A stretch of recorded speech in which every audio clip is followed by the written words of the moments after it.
वो कर लो। बस मैं ये बताना चाह रहा था कि इजी सीन है, कोई क्वेश्चन वगैरह तो फिर साथ साथ बेशक पूछते रहना, ठीक है। ओके। ओके। अच्छा जी, करेक्टर हम ये रेफरेंस मैंने शेयर कर दिया यहाँ पे।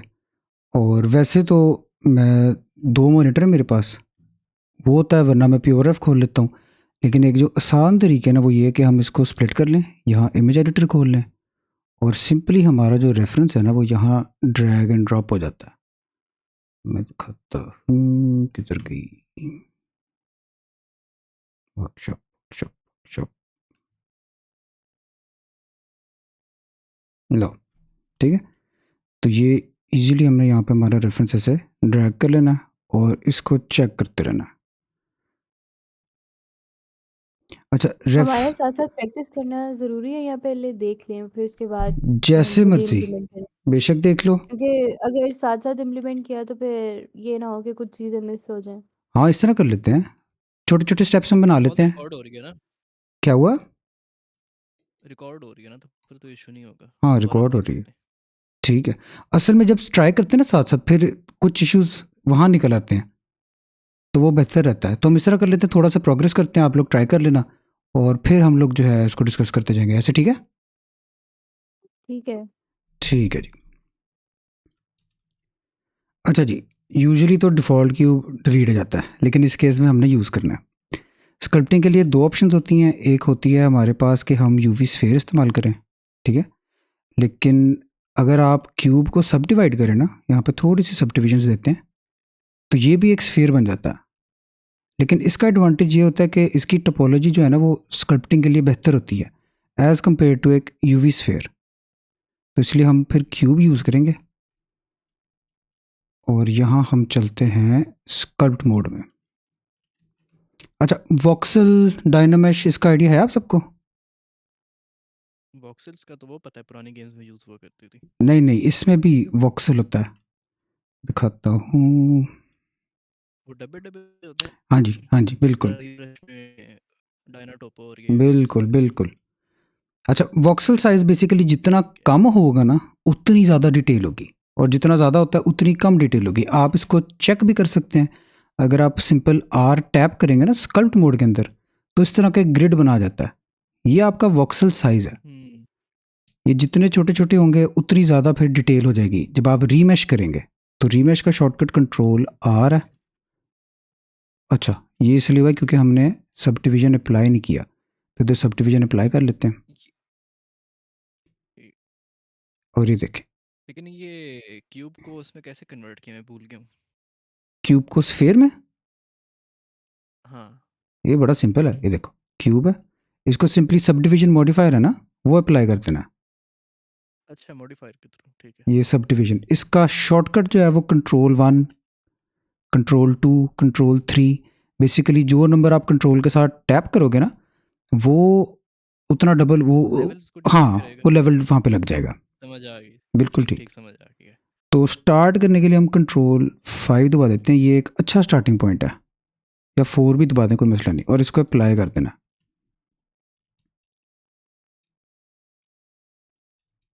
ये अब करेक्टर का फेस से हम स्टार्ट करने लगे, और ज़रूरी चीज़ ये है कि यहाँ पे हम लोग सिमेट्री ऑन कर लें एक्स में। अच्छा, ये बड़ा ज़रूरी है, ये जो यहाँ पे बना आ रहा है ना ये एक्सिस, ये जो डॉट वाला है ना ये सामने होना चाहिए, ये आपका फ्रंट होता है, ओके। ठीक है। और एक्स में सिमेट्री से हम देख सकते हैं कि दोनों साइड पे सिमेट्री चल रही है, अब जो यहाँ कर रहे हैं वो वहाँ हो रहा है। अच्छा जी, मेन चीज़ क्या है? मेन चीज़ ये है कि हमने हमारा रेफरेंस ऑब्जर्व करना, और डिटेल में हमने नहीं जाना, हमने पहले ब्लॉकआउट करना। जिस तरह स्केचिंग में हम पहले जेस्चर्स बनाते हैं, पहले सर्कल्स लाइंस बनाते हैं, फिर उसके बाद हम मज़ीद डिटेल में जाते हैं, उसी तरह यहाँ पे हमने करना है। मॉडलिंग में भी यही अप्रोच होती है कि हम लो पॉली से हमेशा स्टार्ट करते हैं और फिर हाई पॉली की तरफ जाते हैं। तो अभी हमने सिर्फ मूव टूल, और ज़्यादा ब्रशेस यूज़ भी नहीं करने, इधर बहुत ज़्यादा है, ज़्यादातर ये क्ले यूज़ होता है, ड्रॉ शार्प होता है, मूव होता है, क्रीस होता है, मतलब मेजॉरिटी ये यूज़ होते हैं। तो सिंपली एक मूव ब्रश पकड़ के हमने इसको ऐसे थोड़ा सा ये शेप देनी है। ठीक है, सही। ये फ्रंट में चेक कर लेते हैं। और ये देखें यहाँ पे इस तरह की शेडिंग सी हो रही है, तो ये प्रिवेंट करने के लिए ना यहाँ पे स्टूडियो की जगह मैट कैप ऑन कर लें। और मैट कैप में भी अगर ये वाला हम सेलेक्ट करेंगे ना, तो फिर आपके पास एक स्किन टोन आ जाती है जो कि थोड़ा ज़्यादा इंटुइटिव लगता है। अच्छा जी, फ्रंट में मैं क्या कर रहा हूँ कि यहाँ से बाहर खींच रहा हूँ आगे से, और ये पीछे से आप देख रहे हैं, ये जब टिल्ट हो जाता है फिर अंदर को धकेल रहा हूँ। इससे क्या होता है, इससे हमारे पास यहाँ पे थोड़ी सी फ्लैटनेस आ जाती है। और ऑल्दो ये स्टाइलाइज्ड है, लेकिन इसमें रियलिज्म के थोड़े से कॉन्सेप्ट जो हैं वो अप्लाई होते हैं। मिसाल के तौर पे अगर आप 3 दबाएं साइड व्यू में आए, ठीक है, तो हेड की जितनी लेंथ होती है ना, ऑलमोस्ट उतना ही हेड पीछे को चौड़ा भी होता है। एक कॉमन मिस्टेक ये है कि ना सर हम छोटा बना देते हैं विड्थ में, और सामने सामने से देखते हैं अच्छा जी अच्छा लग रहा है, लेकिन सर एक्चुअली में काफ़ी वाइड होता है। असल में भी आपका सर की जितनी हाइट है ना उतनी विड्थ होती है। और उसके बाद टॉप व्यू में एक चीज़ ये है कि सर पीछे से थोड़ा ज़्यादा चौड़ा होता है और इस तरह नैरो होता है। तो ये एक बेसिक रफ सी फेस की शेप इस तरह हम स्टार्ट करते हैं।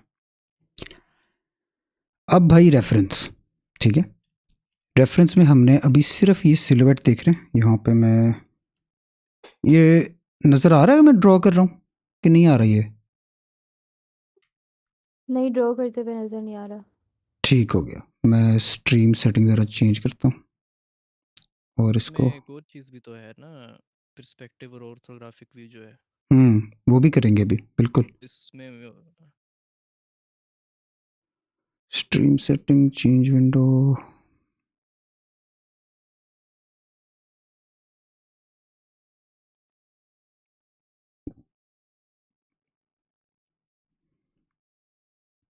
अब नज़र आ रही ड्राइंग? हाँ बार ठीक हो गया। अच्छा, मेन चीज़ अब हमने जो कैप्चर करनी है ना यहाँ पे, वो है फेस की ये सिलुएट, ठीक है। अभी नाक और मुंह की डिटेल में नहीं जाना, सिर्फ ये हमने ये ऑब्जर्व करनी है कि ये शेप क्या बन रही है, ठीक है। तो यहाँ पे काफ़ी बड़ा एक डेंट है अंदर की तरफ, और जैसे उमैर ने पॉइंट आउट किया कि एक चीज़ पर्सपेक्टिव बहुत ज़रूरी होती है। सरिश, आपके कॉन्सेप्ट में आपको याद है पर्सपेक्टिव का क्या रोल था? किसमें? पर्सपेक्टिव जब कम होता है तो क्या होता है?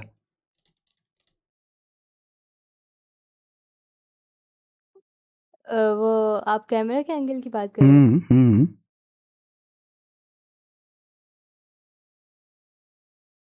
नहीं याद? ब्लरनेस ज़्यादा होती है मुझे भूल गया। अच्छा, ये देखें यहाँ पे छोटी सी वैल्यू देते हैं 1.5 की।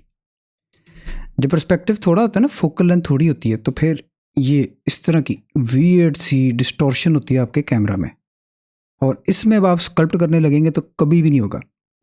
इसलिए हम फोकल लेंथ जो है बहुत हाई रखते हैं, अराउंड 185-150। इसकी रीज़न ये होती है कि इसमें डिस्टॉर्शन बहुत मिनिमल होती है और आपको एक एक्यूरेट रिजल्ट जो है ना वो मिल रहा होता है, ठीक है। अब भाई बारी है, यूज़ कर रहे होते हैं ना।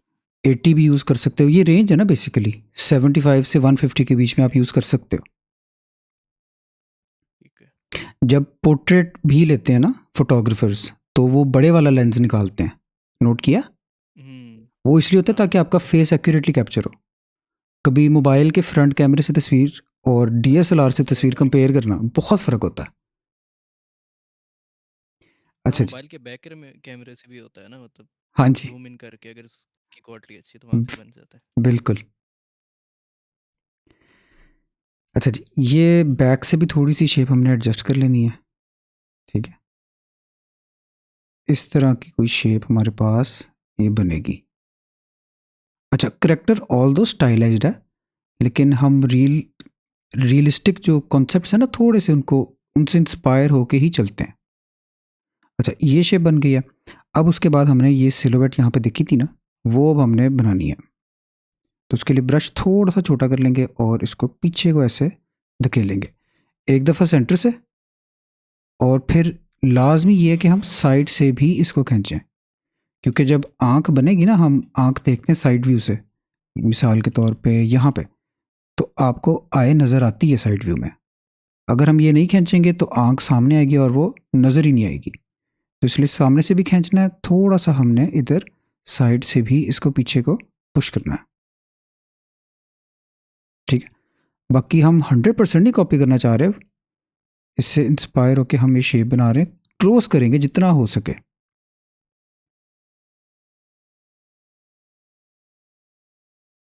अच्छा, आप लोग साथ ट्राई कर रहे हो कि मैं प्रोसीड करूं?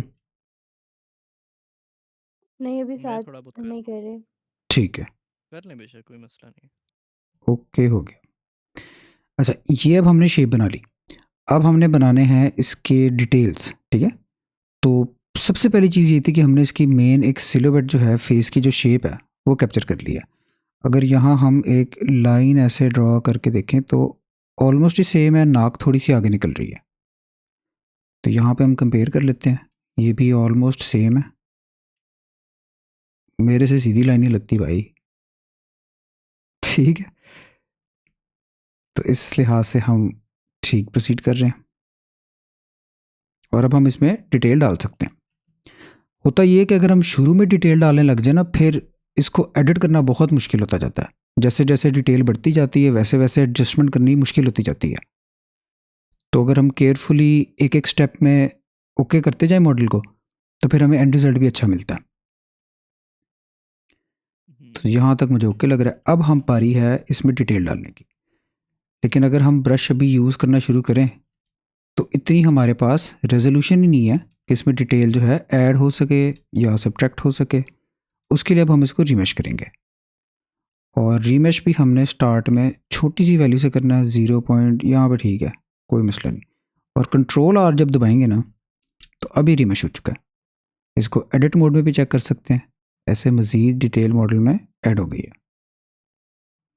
अच्छा जी, अब हम यूज़ करेंगे क्ले स्ट्रिप ब्रश। ठीक है,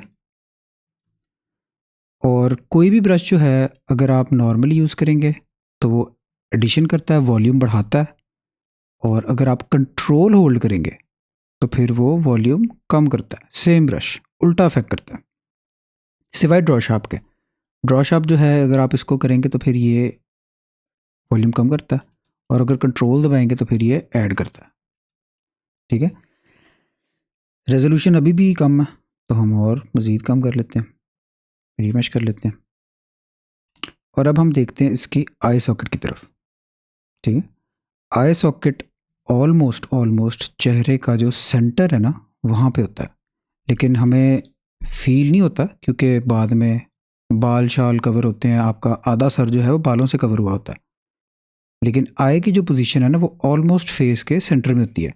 रियलिस्टिक जो है ना आई की पोजीशन, मतलब अगर आप असल रियल लाइफ देखें तो वो फेस का सेंटर जो होता है वो उसका बॉटम वाला पार्ट होता है आई का। तो हम वो उसी से इंस्पायर होकर यहाँ पे मिडल में अभी आई सॉकेट बनाएंगे सिर्फ ऐसे। ठीक है, और हमने जो कर्व दिया था ना मॉडल के साइड पे, उसका बेनिफिट ये देखें, ये है कि जब हम वॉल्यूम यहाँ पे सब्ट्रैक्ट कर रहे हैं ना तो यहाँ साइड पे भी हमारे पास ऐसे एक कर्व बन रहा है। और एक और चीज़ जो है वो ये है कि कर्व ये सब्ट्रैक्ट करते करते ना हमने थोड़ा थोड़ा जो है नाक के ऊपर भी ऐसे ब्रश करना है। उसकी रीज़न ये है कि हम चाहते हैं यहाँ पे इस तरह एक कर्व बने। ठीक है, आँख की जो सबसे कॉमन मिस्टेक है ना वो यही है कि यहाँ पे कर्व होता है, ऐसे फिर सीधी जाती है, लेकिन आँख जो है ना वो कर्व में होती है, ऐसे शुरू होती है, ऐसे ख़त्म होती है। तो ये कर्व डालना भी बड़ा ज़रूरी है। ठीक है जी, इसको अब हम थोड़ा थोड़ा स्मूथ कर लेते हैं।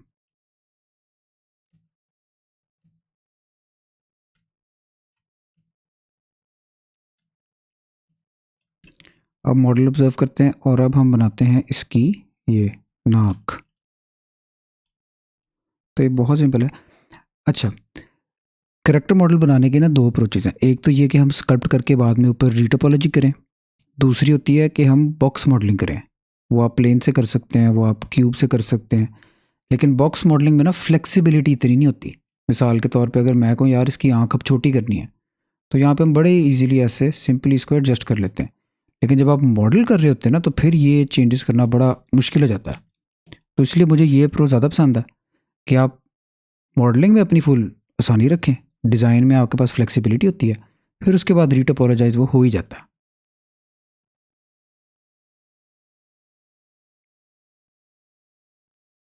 तो नाक के लिए सिंपली हम देखते हैं कहाँ पे आ रही है। ये ऑलमोस्ट, अगर हम इसको ऐसे देखें, ठीक है, तो ये ऑलमोस्ट इसका 1/3 है। तो यहाँ पे कहीं हमने नाक जो है बनानी शुरू कर देनी है। सिंपल क्ले ब्रश से हम उसकी जगह बना रहे हैं। और फिर बेशक साइड व्यू में आके ना मूव ब्रश के थ्रू हमने इसको, जब ये टिल्ट हो जाए, फिर ऐसे पुल आउट कर लेना है।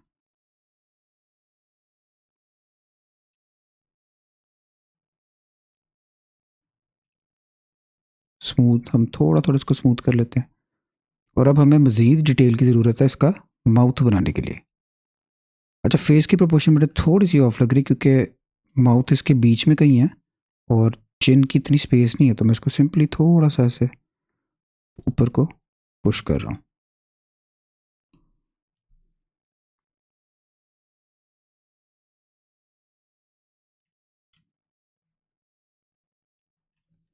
ठीक है, रीमेश करते हैं। डिटेल हम कम कर लेते हैं भाई, बहुत कम कर लेते हैं। अच्छा, माउथ की अगर शेप हम देखें तो थोड़ी सी ऐसे कर्व में, तो वो हम यहाँ पे ड्रॉ शार्प ब्रश लेके ना, छोटी सी साइज का, ये माउथ की ऐसे शेप बना लेंगे। जो बीच में क्रीज है सिर्फ वो।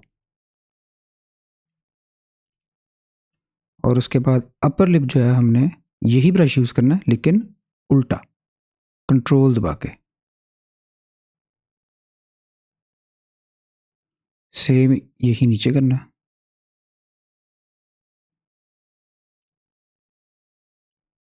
इसको स्मूथ कर रहे हैं और इसको अब हमने सिंपली ऐसे थोड़ा सा बाहर खींच लेना है। अच्छा, आंख की तरह माउथ भी हमने ख्याल रखने के ऐसे एक कर्व बना रहा हो, ठीक है। तो उसके लिए इसको बाहर खींच लेंगे और साइड्स की हम अंदर को ऐसे पुश कर देंगे।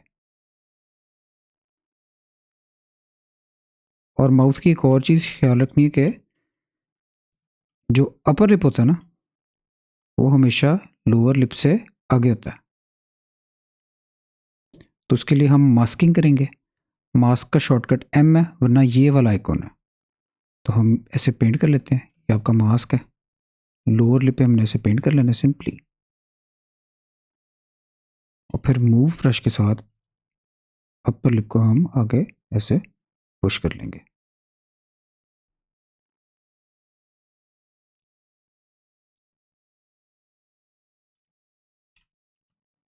ठीक है, मास्क क्लियर करने के लिए सिंपली ऑल्ट M।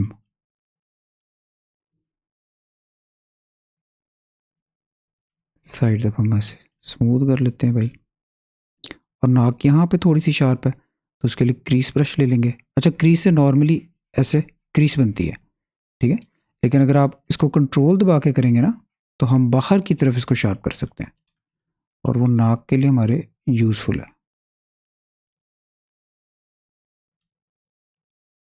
यहाँ पे सीधा सीधा क्रीस करेंगे।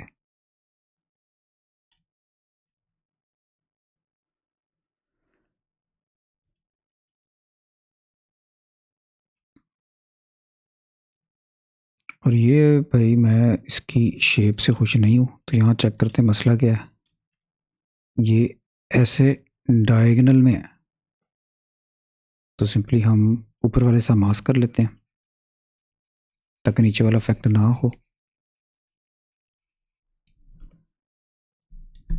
और साइड व्यू में इसको हम एडजस्ट करते हैं। ठीक है, वो सर से भी आगे निकल गया अब।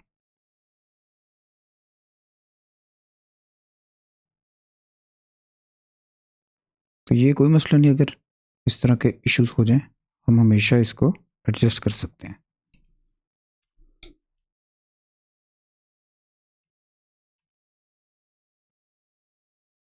यहाँ तक किसी को कोई इशू, कोई मसला, कोई क्वेश्चन?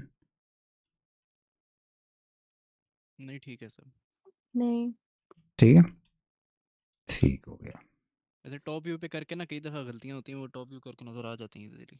मतलब अब मतलब अगर आप कैमरा नीचे बिल्कुल करें या ऊपर से करें तो ये फ्रंट वाले फीचर्स जो हैं वहाँ से कई दफ़ा मतलब जो इशू होते हैं ना वो हाँ शो हो बिल्कुल, जाते हैं। ये बिल्कुल सही है।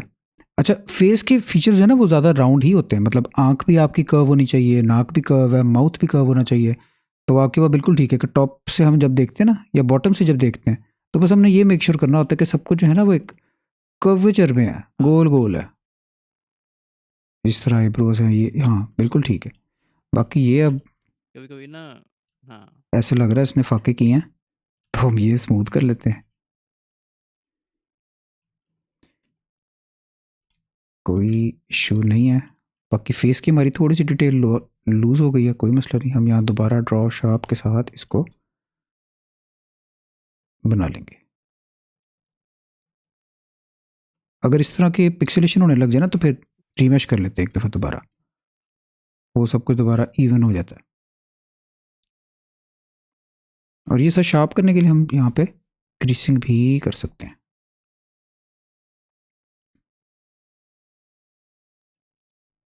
अच्छा, लोअर लिप की एक चीज़ होती है कि इसमें डेफिनेशन ना बीच में ज़्यादा होती है, साइड से बेशक हम इसको ऐसे स्मूथ कर सकते हैं।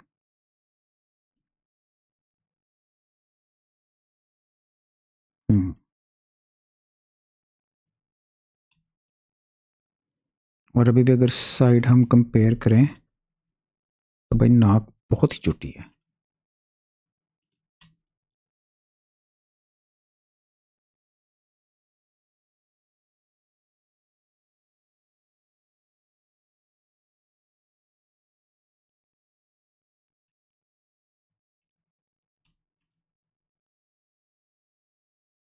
इसमें इन्फ्लेट ब्रश भी होता है ना। इन्फ्लेट ब्रश भी होता है, लेकिन इन्फ्लेट का ना एक इशू ये होता है कि अगर आप इन्फ्लेट यूज़ करो ना तो ये वो ओवरलैप करने लग जाता है। वो ऑप्टिमाइजेशन में इशू होता है या क्या सीन है? मतलब मतलब अगर ऑप्टिमाइजेशन करनी होती है उसमें इशू आता है या वैसे मुझे इसकी समझ नहीं आई। ओवरलैपिंग की, हम्म। ओवरलैपिंग की इशू आता है जब आपने रीटोपोलॉजी करनी है, क्योंकि अब देखो ना इसके अंदर तक डिटेल है, वो आप कैसे ऐड करोगे? ठीक ठीक समझ आ गई। तो अगर तो आपके मॉडल में और लाजमी चीज़ है कि आपको उस तरह की ओवरलैपिंग चाहिए, वैसे तो ओवरलैपिंग होगी नहीं ना, क्योंकि एक रियलिस्टिक सी बात ही नहीं है कि इस तरह ओवरलैप करे, मैश हमारा ओवरलैप नहीं करता। ठीक है। लेकिन अगर किस फॉर एनी रीज़न चाहिए तो वो हम रीटोपोलॉजाइज करने के बाद उसमें एडजस्टमेंट करके ना इस तरह की चीज़ें डाल सकते हैं। अच्छा ठीक है ओके। कई दफ़ा तो वो भी करना होता है ना कि अगर फेशियल रिग करनी है तो उसके लिए पहले मुंह खोल के स्कल्प्ट करके फिर मुंह बंद करना पड़ता है कुछ इस तरह। बिल्कुल, वो भी करना पड़ता है, वो बड़ा अजाब होता है। बहुत। लेकिन उसका एक और आसान हल भी होता है, वो जब रीटोपोलॉजाइज हम करेंगे ना यहाँ पे फेस वाले एरिया पे, तो हम इसको हम्म। एंटायरली क्लोज नहीं करेंगे, हम इधर मैं आपको दिखाता हूँ। मतलब मिसाल के तौर पे ये आ रही है ना फेस की, फेसेस आ रहे हैं माउथ के, हम्म। तो हम उसके बीच में थोड़ा सा बिल्कुल थोड़ा सा गैप रखते हैं, वो होल होता है एक्चुअली। और वो होल जो है समझ आ गई है। फिर एक्सटेंड होता है फेस के अंदर, अंदर जाके माउथ बैग बन के हम इधर थ्रोट के अंदर तक डालते हैं। तो ये अब ओके लग रहा है। ठीक है। ठीक है, फिर भी क्रीज ब्रश के साथ इसकी नोज में थोड़ी सी यहाँ पे एडजस्ट कर लूँगा।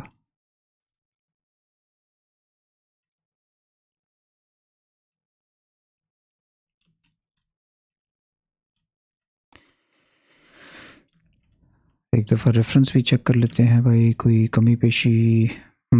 एक चीज़ मुझे फील हो रही है कि ये साइड्स बहुत चौड़ी हैं, तो हम उसी तरह लास्ट टाइम की तरह आगे से बाहर को और पीछे से अंदर को करेंगे ताकि ये सब थोड़ा सा जो है ऐसे फ्लैट होने लग जाए। और कभी एलियन लग रही है तो वो भी हम एडजस्ट कर लेंगे।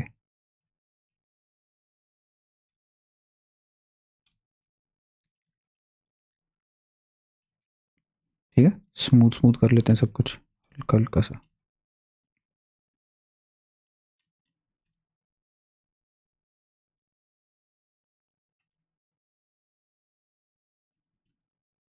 और ये इतना पीछे नहीं होगा, थोड़ा सा इसको हम आगे को ले जाते हैं। बाकी आय की एक चीज़ ये है कि हम ना जब बना रहे होते हैं तो यहाँ मैश और एक यूवी स्फीयर क्रिएट करके ना एक आय का प्लेस होल्डर भी रख लेते हैं ताकि बेहतर आइडिया होता रहे।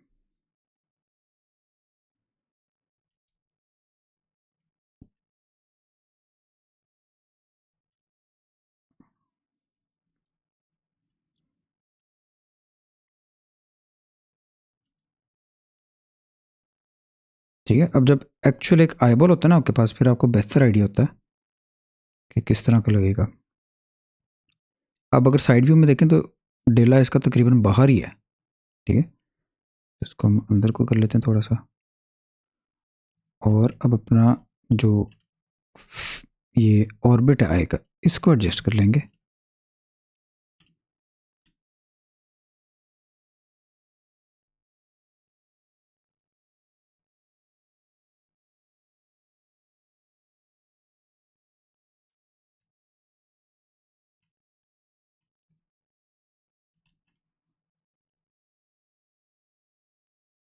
ये चेक करते हैं। अच्छा, ये बहुत ही ज़्यादा कर्व है, ऐसे बिल्कुल साथ साथ एक कर्वेचर में होना चाहिए।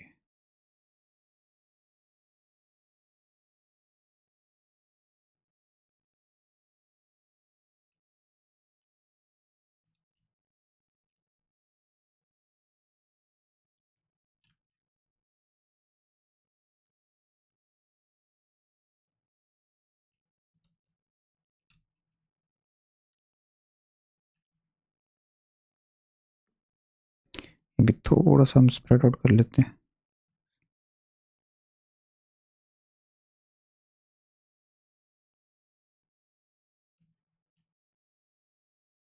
ठीक है, तो ये एक अच्छी शेप अब बन गई है।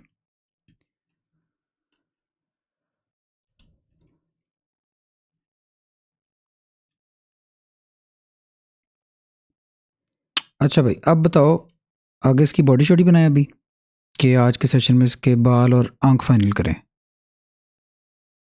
आज फेस को ही टाइम दे देते हैं। फेस को ही टाइम दे दें? हाँ, अभी इसके एयर्स भी बनाने हैं। ठीक है। अच्छा, ईयर्स की दो ऑप्शन होती हैं, एक होती है कि आप स्कल्प्ट में बना लो अभी, या एक होती है कि हम सिंपली जब रीटोपोलोजाइज कर लेते हैं ना तो उसके बाद हम बड़े इजीली जो मैश है ना हमारा उसके साथ हम ईयर्स इसके मॉडल कर लेते हैं। तो वो तरीका मुझे थोड़ा ज़्यादा बेहतर लगता है। बाकी स्कल्प्ट करने का तरीका भी मैं दिखा देता हूँ अगर स्कल्प्ट करने हैं तो। अच्छा, मास्किंग हमने आई ऐड की है, हम्म जिस तरह आई ऐड की है इसी तरह ही हम एक और स्फेयर लेके उसी को मूव ब्रश से एयर बना के साथ लगा दें, ऐसा कर सकते हैं। वो भी कर सकते हैं, लेकिन जो मुझे तरीका ज़्यादा आसान लगता है ना वो ये है कि हमने मास्किंग देखी थी ना अभी यहाँ पे की थी, हाँ ठीक है। वही मास्किंग हम करते हैं यहाँ पे ऐसे। और ईयर की जो जगह है ना, अब मतलब नॉर्मली तो वो स्टार्ट होती है मेरे ख्याल आई के बीच में या आईब्रो तक आती है। मतलब ईयर आएगा आपका आईब्रो तक और जाता है आपके कान तक, नाक तक सॉरी, हम्म। ये होती है। जो ईयर होल होता है ना वो आपकी आई लाइन के साथ होता है, क्योंकि यहाँ पे आपकी एक बोन जा रही होती है, जाइगोमेटिक बोन भी कहते हैं जिसे, चीक बोन जो होती है, और वही जहाँ पे कनेक्ट होती है ना वहाँ पे एक्चुअली आपका ईयर होल होता है। तो कान हमेशा उसके इर्द गिर्द होता है। बाकी अब ये स्टाइलाइज करेक्टर है और हम चाहते हैं यार कि इसकी प्रोपोर्शन ज़रा क्यूट ही रहें, तो ये एक अच्छी प्रोपोर्शन है कि हम इसकी आई के बीच में बनाएं या थोड़ा सा ऊपर से, और नाक तक, नाक कह रहा हूँ यार, हाँ नाक ही, नोज तक। ठीक है, ऐसे हम एक हिस्सा मास्क कर लें। ठीक है जी, मास्क करने के बाद हमने इसको इन्वर्ट कर लेना है कंट्रोल आई से। ठीक है, तो ये अब इन्वर्ट हो गया। अब सिंपली हमने क्या करना है, मूव ब्रश पकड़ना और इसके कान खींचने हैं, लिटरली कान खींचने।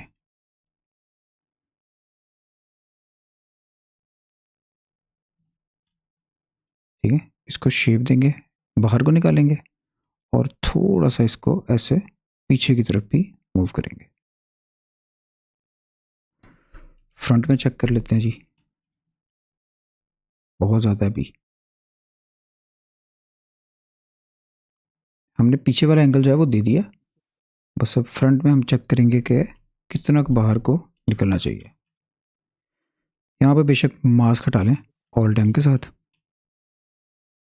और इसको अब हमने ऐसे रफली शेप दे देनी है।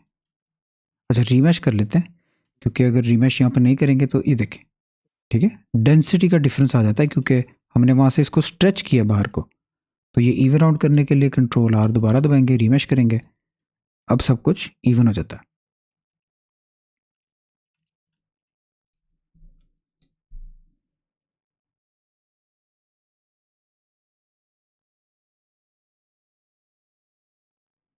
तो ये अब मुझे ओके लग रहा है।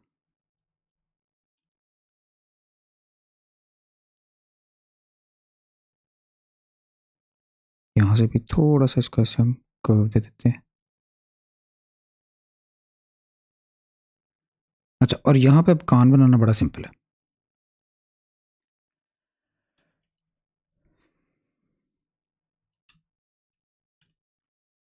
अच्छा जी, उसके लिए हमने क्या करना है, हमने सिंपली एक ड्रॉ शार्प पकड़ना है और एक रफ आउटलाइन थी ना ऐसे बना लेनी कान की, ठीक है। ये एक ऑप्शनल शेप होती है अगर तो आपने ये बनाना है, मैं अभी इसमें नहीं बना रहा। ये सबसे आसान स्टाइलाइज्ड कान है, ये शेप बना ली। अब सिंपली आपने क्या करना है, क्ले स्ट्रिप के साथ ना इसको अंदर को पुश करने लग जाना।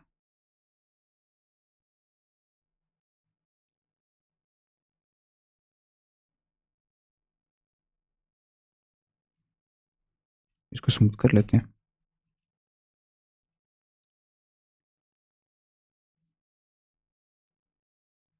ठीक है। और अगर इसको मज़ीद डिफाइन करना है तो ड्रॉ शार्प से ऐसे ऐसे ऐसे हमने थोड़ी सी लाइंस ड्रॉ करनी है। इसको रीमेश कर लेते हैं ताकि बराबर हो जाए, ऐसे, ठीक है। और अगर हम कंट्रोल दबाएंगे ना तो ड्रॉ शार्प से बाहर की तरफ शार्पनिंग होगी।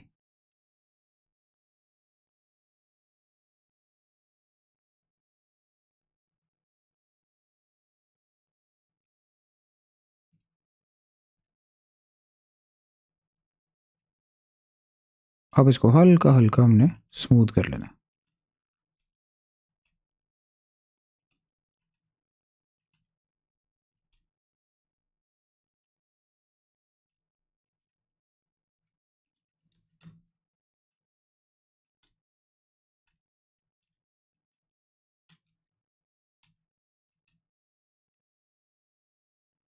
ठीक है, बाकी जहाँ जहाँ डेफिनेशन चाहिए, शार्पनिंग चाहिए, वहाँ पे हमने सिंपली ऐसे क्रीज टूल मार देना।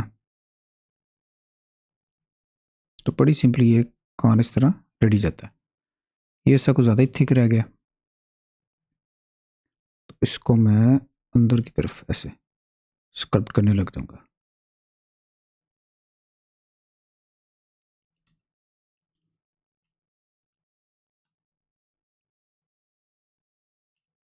ठीक है, सिंपल।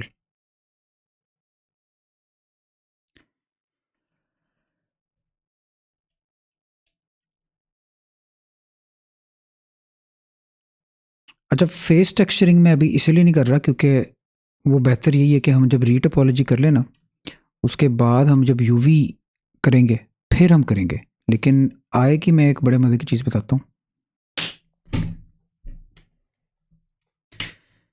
जो कॉमन अप्रोच है ना आई बनाने की, इधर मटेरियल प्रीव्यू ऑन कर लेते हैं। इसको ज़रा एक मटेरियल देते हैं स्किन का।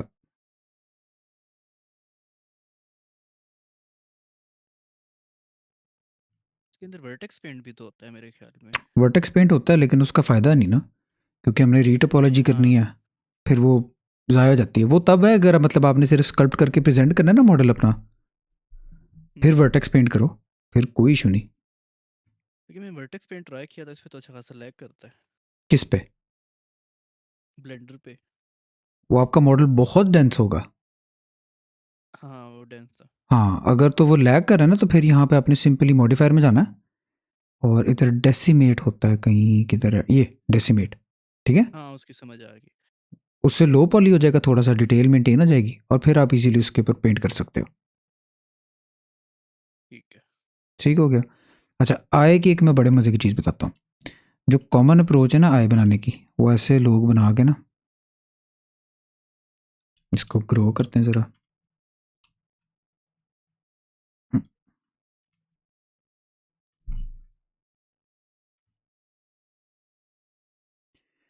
इसको मटेरियल देते हैं न्यू, इसको नाम लिखते हैं आइरिस।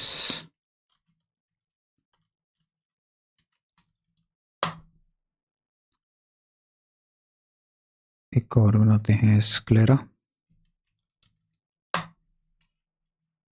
स्क्लेरा वाइट वाला पार्ट होता है, ठीक है। तो ये साइन कर दिया, इसकी रफनेस कम कर लेते हैं, आइरिस बनाते हैं, इसकी भी इसको साइन करते हैं इस पे, ये सेलेक्ट करके इस पे साइन कर दिया और यहाँ पे, ठीक है जी। ये जी आई बना के फारिग हो गए।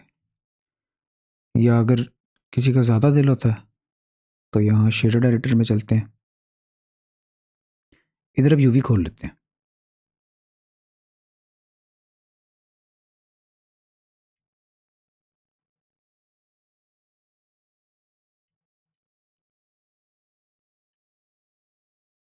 यूवी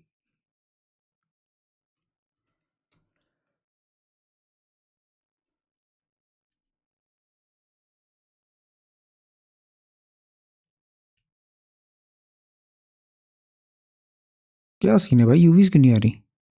अच्छा ये आ रही है।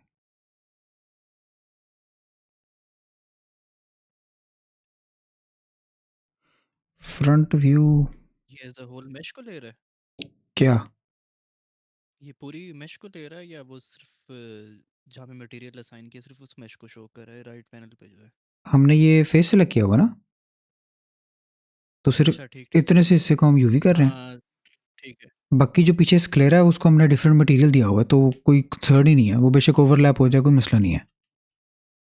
हम्म, तो हम फ्रंट व्यू में जाकर ना सिर्फ इधर एक प्रोजेक्ट फ्रॉम व्यू कर रहे हैं, स्केल अप करते हैं और यहाँ ना अब इधर बेस कलर में हम इसको देते हैं ग्रेडियंट टेक्सचर।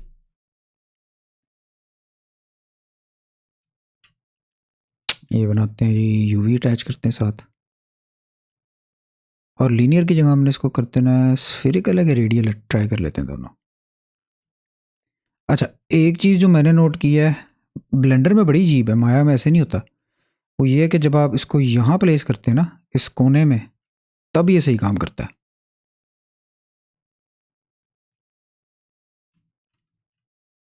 तो यहाँ एक कलर रैम बनाते हैं, ये देखिए ठीक हो गया। अब इधर सिंपली कलर्स देके ना हमने इसकी आई का जो कलर है वो डिसाइड कर लेना है। तो अब एक किस कलर की आंख बनाए? ग्रीन। ग्रीन। बाकियों से पूछ लेते हैं। हाँ जी, बाकी क्या हाल है? ब्राउन या ग्रीन ही दोनों में से। ठीक है, हेजल बना लेते हैं भाई। मैं भी यही कहने लगा था, ये हेजल ठीक कर है। लेते हैं, हेजल कर लेते हैं। ठीक है जी, ये ग्रीन का शेड दे दिया, ऐड करके अब हम यहाँ ब्राउन भी दे देते हैं।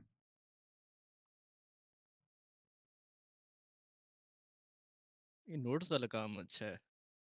ये बहुत आसान है। मैं जी ब्रश पे वो फुल सब डिवाइड करके ऊपर ड्राइंग कर रहा होता था बैठा हुआ। ओए होए होए भाई, वो तो पेंट करना पड़ता है जीब्रश में। जीब्रश असल में सिर्फ स्कल्पटिंग टूल है ना, लेकिन जब स्कल्पटिंग की बात आती है उसका ब्लेंडर का मुकाबला नहीं है, वो तो ग्राफिक कार्ड के बगैर चला लो। हाँ ऐसा ही है, लेकिन ब्लेंडर अच्छा है वैसे। ब्लेंडर वर्सेटाइल ज़्यादा है, आपके पास इसमें कैमरा असल है। हम्म। इवन कि अच्छा, आप इसमें लाइट सोर्स मार के देख भी सकते हैं कहाँ से बिल्कुल स्क्रिप्टिंग में किधर से खराब है मैश। बिल्कुल। तो इधर ब्लैक एक और बनाते हैं भाई, और ये अब इसकी आइरिस का साइज़ है। बाकी देखिए हम ये शार्पनेस जो है इसकी एडजस्ट कर सकते हैं इनको करीब करके। फ़र्ज़ करें मैं ये ब्लैक चाहता हूँ, ये आइरिस ज़्यादा शार्प हो, तो मैंने करीब कर लेना, ठीक है। और ब्लेंड करना है तो फिर मैं इसको दूर कर लूँगा, और लीनियर की जगह सबसे ज़्यादा ब्लेंडिंग जो है ना बी स्प्लाइन करता है ऐसे, उसके बाद बहुत ही पास करना पड़ता है, तो हमारे हेज़ल कलर के लिए अच्छा है।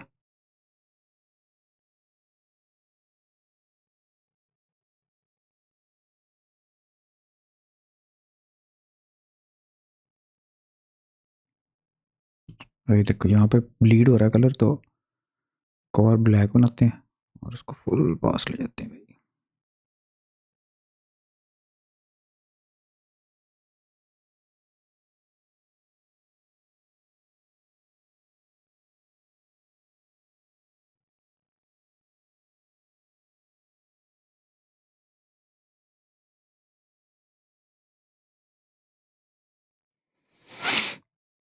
और इसकी रफनेस का है, रफनेस का। अच्छा भाई, कैसी लग रही है आंख अब? शाइनी अच्छी है, लग रही है। ठीक है। ये जो आए है ना, ये है डॉल आए। ऐसी आय होती है गुड़ियों में, बिल्कुल परफेक्टली राउंड। लेकिन अगर हमने थोड़ा सा आई में चमक ज़्यादा देनी है, डेप्थ ज़्यादा देनी है, मिसाल के तौर पे यहाँ देखो इस आई में, ठीक है, इसमें एक डेप्थ सी फील होती है, थोड़ी लाइवलीनेस फील हो रही है हाँ, इस आई में। उसकी ट्रिक मैं बताता हूँ। एम्बिएंट ओक्लूजन है इसके अंदर। नहीं, उसकी ट्रिक मैं बताता हूँ। तो ये वाली जो एक आई है ना आपने बनाई, इसको हमने डुप्लीकेट कर लेना और कैंसिल करके ना इधर ही प्लेस करना है, और इसको अब हम हाई कर लेते हैं। ये है बाहर वाली लेयर, आए आउटर, और ये अंदर वाली जो है ये है मुझे आए समझ आ गई। ठीक है। इनर। बाहर वाली अब हमने हाइड कर लेनी है, अंदर वाली हमने थोड़ी सी स्केल डाउन कर लेनी है, थोड़ी सी, ठीक है। और उसके बाद ये जो हमने फेसेस सेलेक्ट किए हैं, ज़रा साइड व्यू में चलते हैं।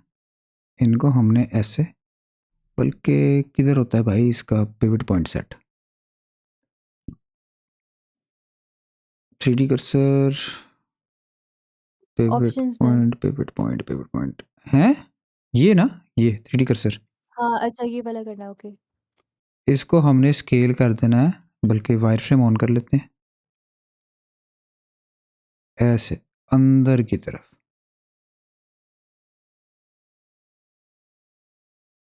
ठीक है। और ये बाहर वाला जो है इसको थोड़ा सा हम बेवल कर लेते हैं। ये किस बटन से किया? कंट्रोल बी, और फिर जितना ड्रैग करोगे ना, ये देखो उतना बेवल होगा। और इसमें एक और चीज़ होती है कि जितना स्क्रॉल करोगे ना, उतनी नंबर ऑफ डिविजन्स, कितनी डिविजन्स डालनी वो एडजस्ट होती है। सही है। तुमने सिंपली थोड़ा सा बेवल कर लेना, एक डिवीजन भी दे देते हैं, कोई मसला नहीं। इसको शेड स्मूथ करते हैं। ये हमारी इनर लेयर होगी आँख की। अगर आप रियल आई बना रहे हो ना, तो फिर यहाँ पे लिटरली होल बना देना, इसको अंदर को ऐसे एक्सट्रूड कर लेना।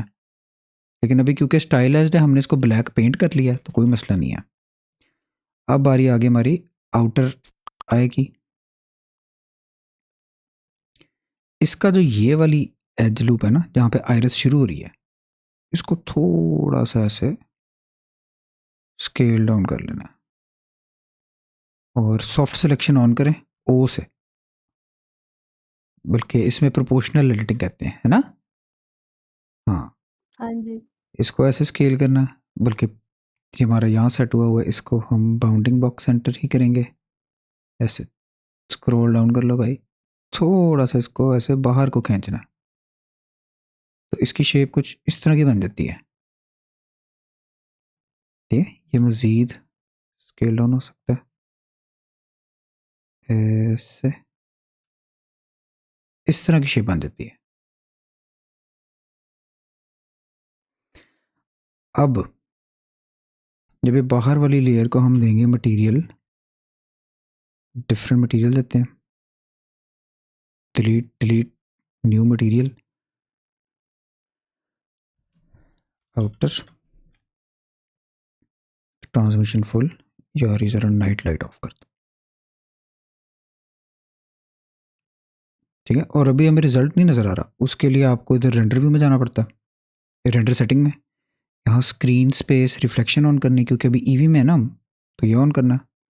और मटेरियल जो है इसके अंदर नीचे स्क्रॉल करके ब्लेंड मोड, शेडो मोड, इसको अल्फ़ा ब्लेंड, इसको अल्फ़ा हैश्ड। अब इन तीनों में क्या फ़र्क है मुझे आज तक नहीं पता, तीनों काम करते हैं। ब्लेंड थोड़ा बेहतर होता है मेरे ख्याल में, ब्लेंडिंग। पता नहीं क्या सीन है, लेकिन तीनों काम कर देते हैं। ये ज़रूरी है, इनको हाँ, इसमें काम तो करते हैं। अल्फ़ा में चेंज कर देना, और जो किधर गया ओ भाई, सेटिंग, और यहाँ पे स्क्रीन स्पेस रिफ्रैक्शन ये ऑन करनी। अब उसके बाद सिंपली हम इसकी रफनेस कहाँ है, रफनेस रफनेस रफनेस, ये आउटर आई थोड़ी राउंड नहीं होगी वैसे? इनर आई को ये वाली इनर आई की वाली शेप होनी चाहिए ना, आउटर आई की, या गोल होगी, क्या उसका होगा? आउटर आई में इस तरह थोड़ा सा ये जिस तरह लेंस होती है ना उस तरह का इफेक्ट होता है, हम्म। और जो इनर आई होती है अच्छा ना वो ठीक। कॉनकेव होती है, अंदर की तरफ होती है। सही हो गया। ठीक हो गया। और ये अब काम क्यों नहीं कर रहा, ट्रांसमिशन फुल है, आउट फुल है, रिफ्रैक्शन, ये देखो भाई, जान आई ना आंखों में। ये साइकिल्स में भी ऐसे ही शो करेगा या साइकिल्स में साइकिल्स डिफरेंट में भी होगा? ऐसे शो करेगा। इधर साइकिल्स करते हैं, इंटरव्यू करते हैं, लाइट एक रफ सी प्लेस करते हैं।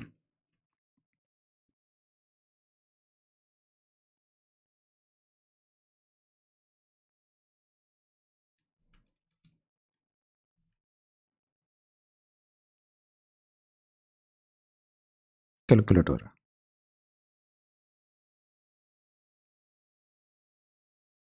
अगर थोड़ा डार्क लगे ना तो फिर यहाँ डिफ़ॉल्ट जो मटेरियल होता है वो फुल वाइट नहीं होता। और जीपीयू कहाँ है भाई, जीपीयू,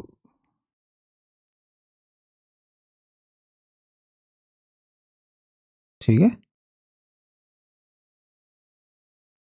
बल्कि सही मैं हो गया। HDRI रखता हूँ ताकि बेहतर आपको इफेक्ट नज़र आए।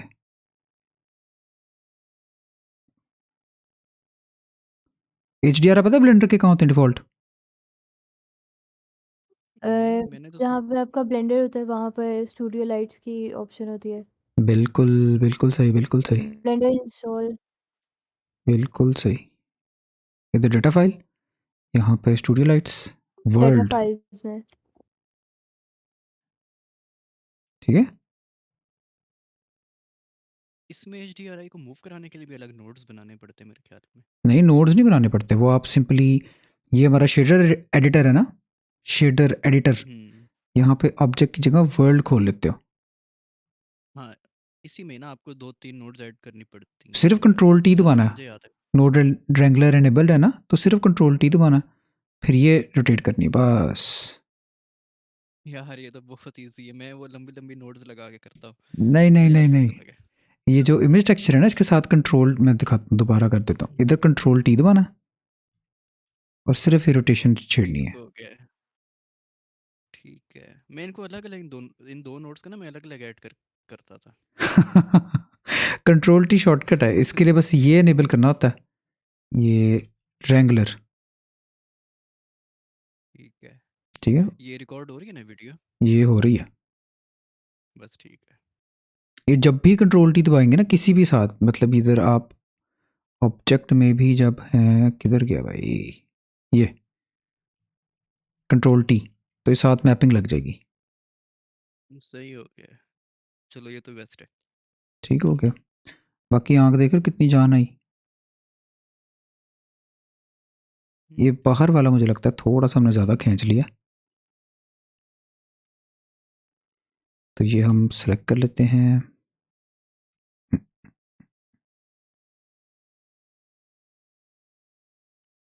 अच्छा, सिलेक्शन ग्रो करने का शॉर्टकट ना कंट्रोल प्लस है, ये भी बड़े मज़े की चीज़ है। इसी तरह कंट्रोल माइनस करके उसके ऑपोजिट जाता है। बिल्कुल सही।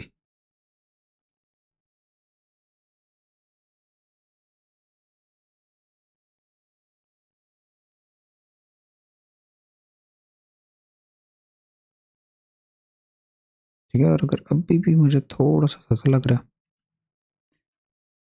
उसके लिए हम इसका एंगल थोड़ा कम कर लेते हैं।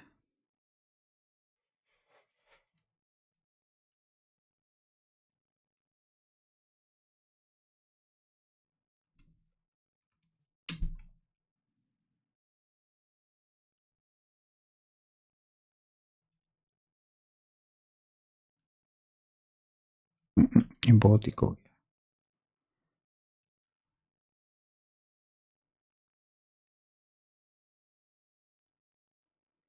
वो सब okay.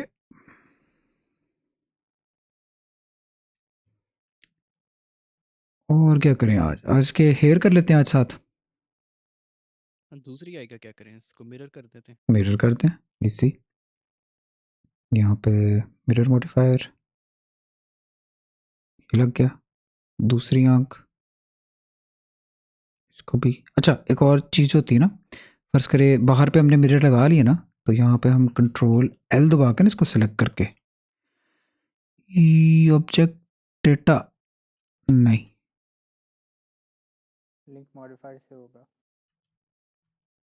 Link sorry copy modifiers, हाँ उससे भी वो अप्लाई हो जाएगा। मैंने वैसे जब भी मिरर किए वो मैश ही अजीब सी हो जाती है, बीच में घुस जाती है। वो इसका कभी नहीं हुआ। मैं बताता हूँ, उसका इशू ये होता है कि मिरर जो होता है ना वो होता है किसी ऑब्जेक्ट के अगेंस्ट, कोई रेफरेंस हो। मिसाल के तौर पे अगर आप इस मिडिल लाइन को लो, ठीक है, मैं कर्सर ज़रा रीसेट करता हूँ वर्ल्ड ओरिजिन पे। अच्छा अब अगर मैं मिरर अप्लाई कर रहा हूँ और मैं यहाँ पे एक ऑब्जेक्ट क्रिएट करता हूँ स्फीयर, ठीक है, ठीक है। तो इस पे मिरर अप्लाई हो गया। अब ये आई ड्रॉप के थ्रू ना आपने सेलेक्ट करना होता है कि किस चीज़ के अगेंस्ट मिरर करना है। इस केस में मैं इस स्फीयर के अगेंस्ट मिरर कर रहा हूँ, समझ आई? सही समझ आ ये गया। आपका स्फीयर, ये आपका मिरर है। अगर ये हिला दूं, वो देखो, हम्म। तो इसको मिरर को ना मॉडिफायर को कोई रेफरेंस पॉइंट चाहिए होता है। अगर मैं इसको बिल्कुल बीच में रखूंगा ना तो ये कंबाइन हो जाएगा, ये देखो। ठीक है। तो अगर आपका मिरर वियर्ड एक्ट कर रहा है तो उसका मतलब आपने रेफरेंस नहीं उसका डिफाइन किया। और अगर कोई ऑब्जेक्ट नहीं है, आपको रेफरेंस बनाना है, तो आपने सिंपली एक एम्प्टी क्रिएट कर लेना, ठीक है, फिर एम्प्टी के अगेंस्ट भी आप मिरर कर सकते हो। ओके। अच्छा हेयर कंटिन्यू करने हैं कि आज के लिए बहुत है? हेयर किस तरह बनाएंगे ये, फाइबर्स लगा के या स्कल्पटिंग ही करनी है? नहीं स्कल्प नहीं करेंगे, हम करेंगे कर्व्स और मैश के थ्रू। अच्छा, जिस तरह रेफरेंस इसमें भी कर्व्स यूज़ किए हैं। ये हाँ जी कर्व्स हैं। अच्छा अच्छा अच्छा अच्छा, मुझे ये था कि शायद मैश को ग्रैब ब्रश से इधर उधर करके वो सेट बहुत करना लंबा प्रोसेस है। है। ठीक हो गया। हाँ हाँ ठीक है, भाइयों उसको बताओ। कल इसको अलग से टाइम देंगे। ठीक आईब्रोज है, बना लेते हैं तब तक इसके। ठीक है। अच्छा एक और चीज़ यार, हम टाइमिंग थोड़ी सी पीछे कर लें, मतलब अभी 8 है, हम 7 के राउंड कर लें ताकि टाइम ज़्यादा लगा सकें। हाँ कुछ बाकियों से पूछ लेते हैं। ठीक है। क्या ख्याल है? बेहतर है ये। ठीक है, कितना का पीछे कर लें? आई गेस 9:30 तक हो जाए कवर, जितना भी उस हिसाब से पीछे, मैक्सिमम 9:30 तक। ठीक है, 4 to 6 वाला टाइम सबको कंफर्टेबल है? हाँ वो मेरे लिए मसला बहुत तो नहीं है, मुश्किल। लेकिन लाइट का कुछ नहीं कह सकते, बीच में लाइट चली जाती है कभी कभी। सही, फिर 7 to 9 कर लें।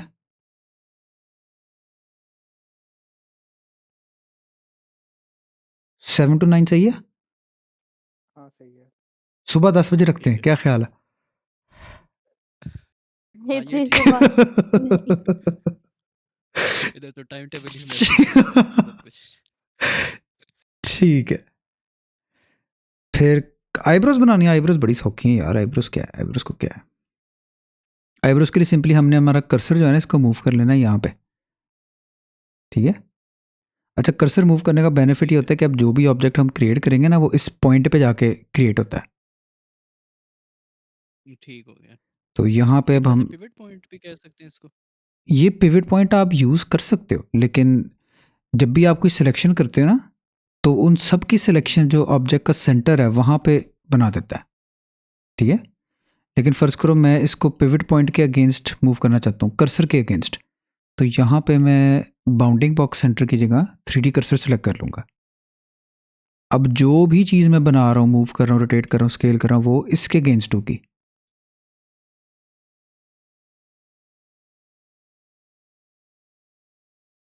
तो इसको यूज़ कर सकते हैं एज ए पिवट पॉइंट।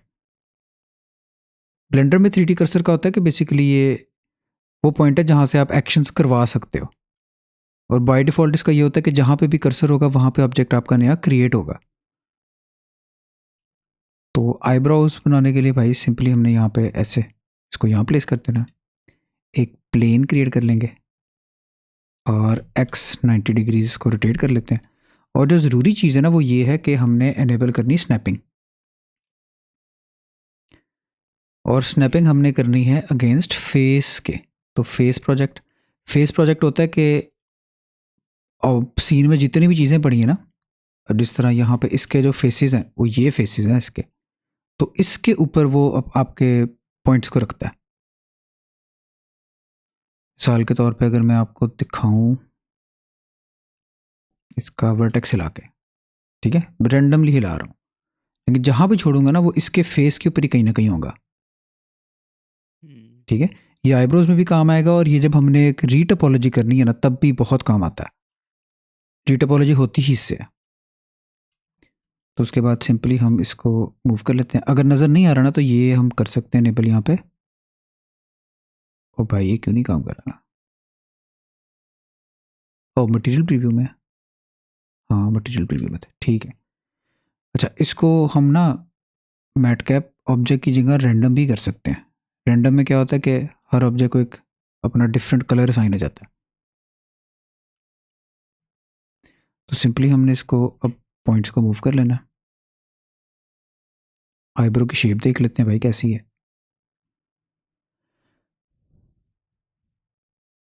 इसको भी मिरर मॉडिफायर अप्लाई कर देना फेस के अगेंस्ट। इसमें एक हमने सॉलिडिफाई मॉडिफायर भी लगाना है, थिकनेस देनी है इसको। अभी ये उल्टा काम कर रहा है, तो ये ऑफसेट -1 की जगह सिंपल 1 कर ले, ठीक है। तो इसमें थिकनेस है, और लास्टली इसमें हमने अब लगाना है, क्या लगाना है बताओ? एक्सट्रूड करना है इसको। सब डिवीजन, सॉलिडिफाई, अच्छा ओके। ठीक है। अब इसको सिंपली हमने एक्सट्रूड कर लेना है। मुझे ठीक लग रहे ये इतने हैं। सही है। इनका साइज ही बड़ा है चलो भाई क्लास खत्म। तो अब सिंपली इसको एक्सट्रूड करते हैं। अच्छा, एक्सट्रूड हम ई से भी कर सकते हैं, लेकिन एक जो शॉर्टकट है ना जो मेरा मुझे पसंद है ज़्यादा, वो कंट्रोल राइट क्लिक है। तो जहाँ भी हम कंट्रोल राइट क्लिक करेंगे ना ये उसके हिसाब से एंगल खुद ही एडजस्ट करके ना एक्सट्रूजन निकालता है। Good one. तो यहाँ पे हम सिंपली इसको ऐसे एक्सट्रूड कर लेंगे, आईब्रो की शेप बना लेते हैं। और ख्याल ये रखना है हमने कि थोड़ा सा जो है ना इसने चेहरे के साथ कर्व होना है, तो इस पॉइंट पे ला के हमने इसको छोड़ देना है। बाकी इसको स्प्रेड आउट कर लेंगे, और ये पॉइंट सबसे छोटा है। ओ भाई अच्छा, 3D कर्सर हुआ है, हाँ। बाउंडिंग बॉक्स, स्केल डाउन,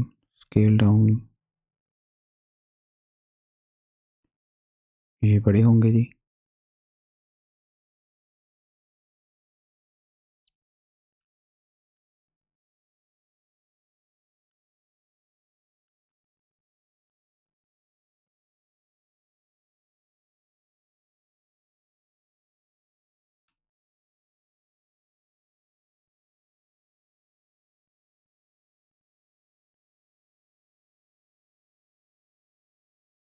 ठीक है, बाकी ये देखें ये यहाँ पे शार्प ऐसे, उसके लिए सिंपली इसको हमने टाइट कर लेना है। स्मूथिंग आप लोगों को पता है कैसे काम करती है? ऑब्जेक्ट मोड में जाके जहाँ से स्मूथ एजेस करते हैं उसकी बात कर रहे हैं? नहीं, कि जब हम सब डिवीजन मॉडिफायर लगाते हैं वो एक्चुअली काम कैसे करता है? जिधर वो ज़्यादा डिटेल डुप्लीकेट हो कर उधर देता है मैश को, लूप कट डाल दो।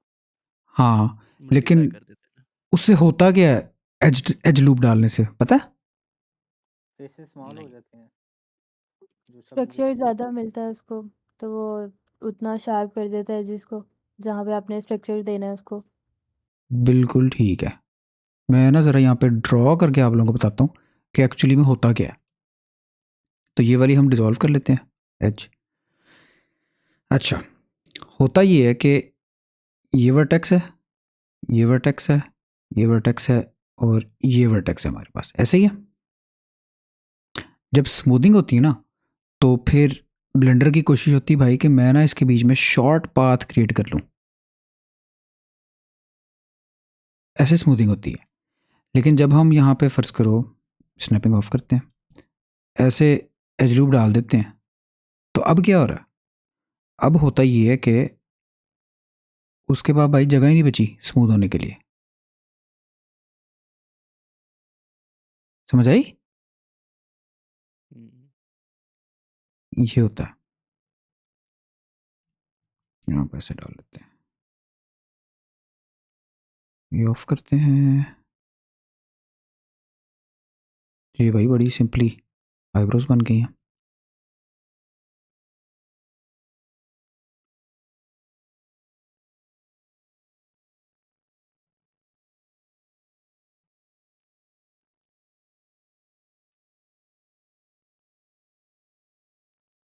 बाकी हम कलर फिर डिसाइड करेंगे जब बाल बनाएंगे, वही कलर देंगे इसको भी। टेंशन नहीं है।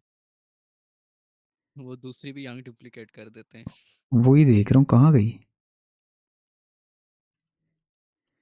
Copy modifiers. अब ठीक है। ठीक हो गया। ठीक है, यहाँ पे फिर बस पॉज कर दें, कल कंटिन्यू करें। ठीक हो गया। ठीक है, कल फिर कल हम इसके हेयर से कंटिन्यू करेंगे, बॉडी बनाएंगे। ठीक है सब। टोटल कितनी वर्कशॉप्स लगेंगी इसको कंप्लीट होने में? मेरा ख्याल अगर कल हम हेयर और बॉडी करें ना तो फिर एक और वीकेंड लगेगा, फिर हम पूरी कर लेंगे। उसमें रीटोपोलॉजी हो जाएगी, उसमें यूवी हो जाएगी, उसमें टेक्सचरिंग भी हो जाएगी। ठीक है इंशाल्लाह। टेक्सचरिंग हम इसी में ही करेंगे। क्या हुआ? टेक्सचरिंग हम ब्लेंडर में करेंगे या सब्सटेंस में इंटर में पोर्ट करके वहां से? ब्लेंडर में ही, सब ब्लेंडर में करेंगे हम। ठीक है। यहाँ तक ठीक है, सबको क्लियर है? कोई क्वेश्चन, कोई परेशानी? हाँ। नहीं। Fatima, मुतीबा? Just looking like a wow. ठीक है हाँ क्या? याद आया, इसके अंदर जो मैट कैप स्किन है ये डाउनलोड की है ना कहीं से? नहीं नहीं, ये कि बाय फ्री डिफ़ॉल्ट है होती है। डाउनलोड? आप जब इधर हो ना सॉलिड मोड में, तो यहाँ पे ये स्टूडियो होती है बाय डिफ़ॉल्ट। हमने इसको सिंपली मैट कैप कर दिया। अच्छा ठीक है। ये डिफरेंट डिफरेंट होते हैं। ये बहुत काम आता है हार्ड सरफेस में। हार्ड सरफेस में इसका बेनिफिट ये होता है कि ये देखो, ये देख रहे हो, ये डब खड़बे हाँ नज़र आ रहे समझ हैं। आ गया मैं। ये आपको फ़ौरन पता लग जाता है, अच्छा यार कि मेरा जो सरफेस है वो फ्लैट नहीं है, या उसमें कोई पिंचिंग हो रही है या कोई इशू हो रहा है, तब बड़ा काम आता है ये। बाकी ये स्कल्पटिंग के लिए ज़्यादा यूज़ होता है। एक तो मैट होता है ये, बिल्कुल इसमें ग्लॉसीनेस नहीं होती, हम्म, इवन इवन सा होता है। ये इसलिए होते हैं डिफरेंट डिफरेंट।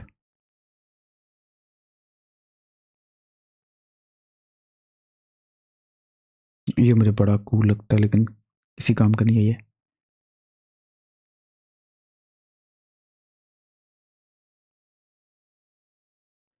ठीक है, फिर आज की क्लास कंक्लूड करें। ठीक है। यस। ओके हो गया। कल फिर अब हम इसके हेयर करेंगे और बाकी की बॉडी जो है वो मॉडल करेंगे। ठीक है, डन हो गया। इससे नीचे जितना रिजल्ट है ना, यहाँ से हेड से नीचे नीचे सारा, ये हम पॉली मॉडलिंग के थ्रू अचीव कर सकते हैं। ये स्कल्प्ट करना चाहें तो कर हैंड्स सकते भी हैं। क्या चीज़? हैंड्स भी इसमें इंक्लूड है? हाँ जी, हैंड्स भी इंक्लूडेड है। मैं तो बल्कि जब स्केचिंग करता हूँ ना करेक्टर की फोटोशॉप में, बल्कि ना मैं काम करता हूँ, कल आप लोगों को ना स्केचिंग का भी तरीका बताता हूँ कि जब आपने स्केच लेके आना है 3D करने के लिए तो फिर उसका क्या बेहतरीन तरीका होता है।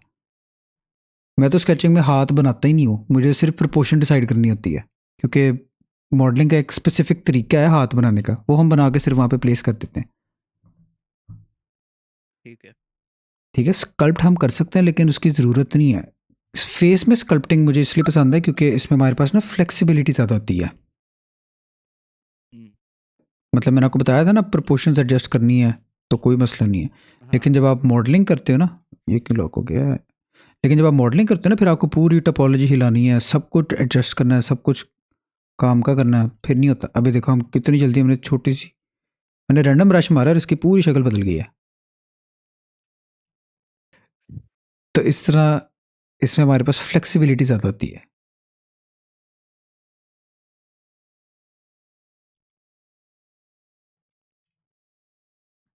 ये पॉली मॉडलिंग में नहीं होती।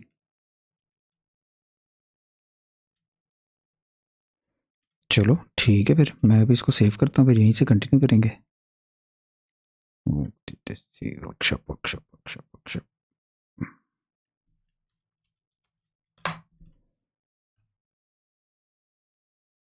चलो जी, ठीक हो गया। ओके। ओ